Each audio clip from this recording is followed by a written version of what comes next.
Hi guys, नमस्ते, राम राम। स्वागत है आप सभी का लर्न इन लिबरेटर में। आज मैं बहुत खुश हूँ क्योंकि आज हम हमारी 10th की हिंदी का पहला चैप्टर या यूँ कहूँ कि पहली पोइम शुरू करेंगे।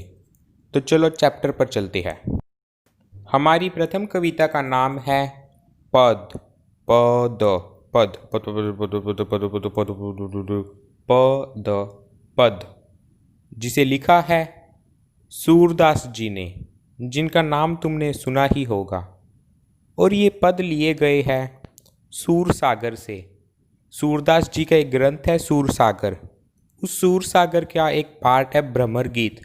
उसी भ्रमर गीत से ये 4 पद लिए गए हैं हमारे सिलेबस में। अगर तुम सूरदास जी के बारे में ज़्यादा नहीं भी जानते तो मैं तुम्हें बता देता हूँ, क्योंकि अब हम पढ़ेंगे कवि परिचय। तो सूरदास जी का युग था भट्टी काल, और उसमें वे सगुन धारा के कवि थे। अब भट्टी काल था तो किसके भट्ट थे? कृष्ण भट्ट कवि थे। फिर उनकी भाषा थी ब्रज भाषा, ये यूपी वाली साइड में चलती है, उत्तर प्रदेश। फिर छंद कवित छंद, कविताओं का ये छंद होते हैं कई, उनमें इनका छंद था कवित छंद। और रस वियोग श्रृंगार रस। फिर हम आगे चलकर बात करते हैं इनके शब्द और शैली की। तो शब्द थे इनके तत्सम व देसी शब्द, और शैली है इनकी ज्ञातमत शैली। देखो ये ज्ञातमत शैली जो गाने वगैरह की शैली होती है ना, जैसे ये एक लय में निकल जाती है पूरी पोइम, तो वो शैली अक्सर ज्ञातमत शैली में आती है। अब अगर तुम सोच रहे हो कि ये मैंने सगुन ईश्वर क्या बताया था, तो देखो ये जितने भी कवि और भट्ट वगैरह हुए हैं, इनमें ईश्वर 2 प्रकार से बंटे होते थे, एक निर्गुण ईश्वर और एक सगुण ईश्वर। निर्गुण ईश्वर को मानने वाले ये कहते थे कि ईश्वर का कोई रूप आकार नहीं होता, वे सूक्ष्म रूप में बस एक बिंदु जितनी आकार में जैसे सारी आत्माएं होती है, उसी प्रकार परमात्मा भी सूक्ष्म रूप में होते हैं। और दूसरी ओर सगुण ईश्वर को मानने वाले ईश्वर की एक पूरी मूर्ति बनाकर या रूप आकार में पूजा करते थे। अब पोइम शुरू करने से पहले सीन ये चल रहा था कि श्री कृष्ण गोकुल छोड़कर जा चुके हैं और गोपियाँ उनके जाने से बिल्कुल परेशान और दुखी है।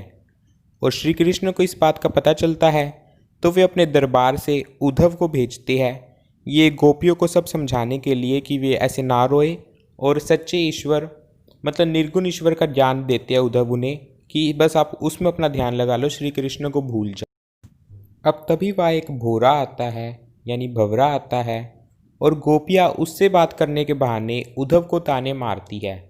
और वही उद्धव और गोपियों के बीच का संवाद ये हमारे पदों में दिया हुआ है। अब सीधे सीधे पहले पद पर चलते हैं, जहाँ गोपियाँ उद्धव से कह रही है, उद्धव तुम हो अति बड़भागी, यानी उद्धव तुम बड़े भाग्यशाली हो। क्यों?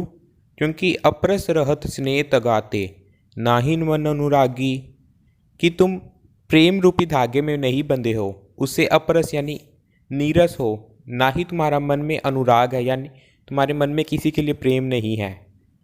पुरनी पात रहत जल भीतर तारस दे न दागी, कि पुरनी पात मतलब कमल का पत्ता। तो गोपियाँ कहती है कि जिस प्रकार कमल का पत्ता जल के भीतर रहता है, मतलब कमल जल के अंदर ही उगते हैं, तुम्हें पता है कमल कीचड़ के अंदर उगता है, फिर भी कमल के पत्ते पर कीचड़ बिल्कुल नहीं लगता, उसी प्रकार तुम श्री कृष्ण के दरबार में रहते हो, फिर भी तुम प्रेम से बिल्कुल भी लिप्त नहीं हो। फिर गोपियों से कहती है, ज्यो जल माँ तेल की गागरी बूंद न ताको लागी, मतलब जिस प्रकार जल के अंदर हम तेल की एक बूंद गिरा दे मान लो, तो जैसे जल और तेल एक साथ रहने पर भी कभी आपस में मिक्स नहीं होता, तुम गिरा के देख लेना, साइंस की बात है। उसी प्रकार तुम भी श्री कृष्ण के इतने पास रहते हो लेकिन कभी भी उनसे मिल नहीं सके। तो इसमें वो कहती है तो तुम भाग्यशाली हो, क्योंकि अब तुम्हें श्री कृष्ण से दूर रहने का दुख नहीं होएगा। मगर दूसरी ओर वो उसे ताना मारती है कि तुम श्री कृष्ण की महिमा को और उनके प्रेम को समझ ही नहीं सके।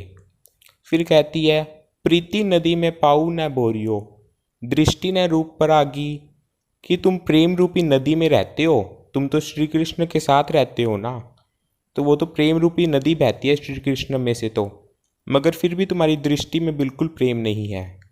सूरदास अबला हम भोरी, कि सूरदास के माध्यम से गोपियाँ कहती है कि हम तो अबला और भोली है, गुड़ चांटी जो पागी, कि जिस प्रकार गुड़ से चिंटी लिप्त हो जाती है, उसके बाद अपने मरने के बाद भी चींटियाँ गुड़ को नहीं छोड़ती, उसी प्रकार हम तो श्री कृष्ण में बिल्कुल लीन हो चुके हैं। अब भले ही हमारे प्राण भी चले जाए, मगर हम श्री कृष्ण को नहीं छोड़ सकते। पहले पद का सारांश यही निकलता है कि गोपियों ने पूरी बात उद्धव पर ही पलट दी कि तुम तो खुद श्री कृष्ण के प्रेम को नहीं समझते, तुम हमें क्या समझाओगे? यदि तुम वे सब समझते होते तो तुम हमें यूँ समझा नहीं रहे होते। अब दूसरे पद में गोपियाँ उद्धव से कहती है कि मन की मन ही मांझ रही, कहिए जाई कौन पे उधो, ना ही परत कही।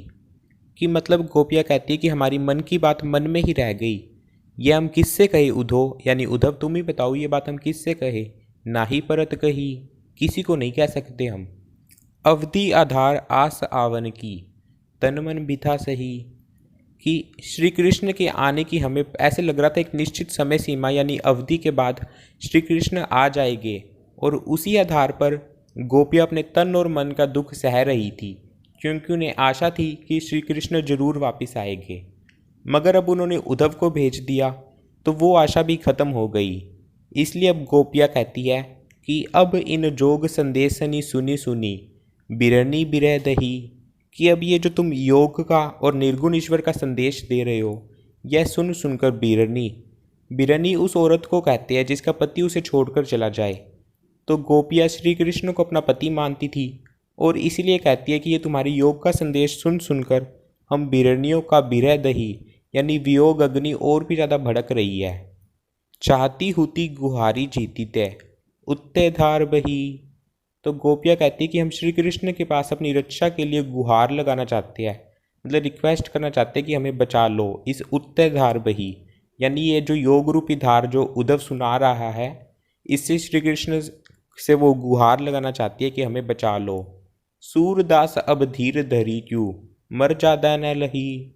गोपियाँ सूरदास के माध्यम से कहती है कि अब हम धीर धरी यानी धैर्य धारण क्यों करें, क्योंकि अभी तक तो इन्होंने इसलिए धैर्य धारण किया हुआ था कि उन्हें लग रहा था श्री कृष्ण आएंगे, मगर अब इन्हें पता चल गया कि श्री कृष्ण अब नहीं आने वाले, तो फिर अब ये धैर्य में क्यों रहे। मर ज्यादा न लही, या पर मर ज्यादा यानी वो लोक मर्यादा की बात कर रही है, ये ध्यान से समझ लो। मर्यादा कौन सी मर्यादा? लोक मर्यादा। कि अब ये लोगों की मर्यादा में क्यों रहे, जब इन्हें पता चल गया कि इनके जीवन का एकमात्र लक्ष्य था श्री कृष्ण को पाना और वो ही नहीं आएंगे, तो अब ये किसी मर्यादा का पालन क्यों करे। इस पद का सारांश यही है कि अब गोपियों से अपना दुख बर्दाश्त नहीं हो रहा, और इसी के साथ हमारे 4 में से 2 पद कंप्लीट होते हैं। तो क्या उद्धव गोपियों को समझा पाएंगे, ये हम देखेंगे नेक्स्ट पार्ट में।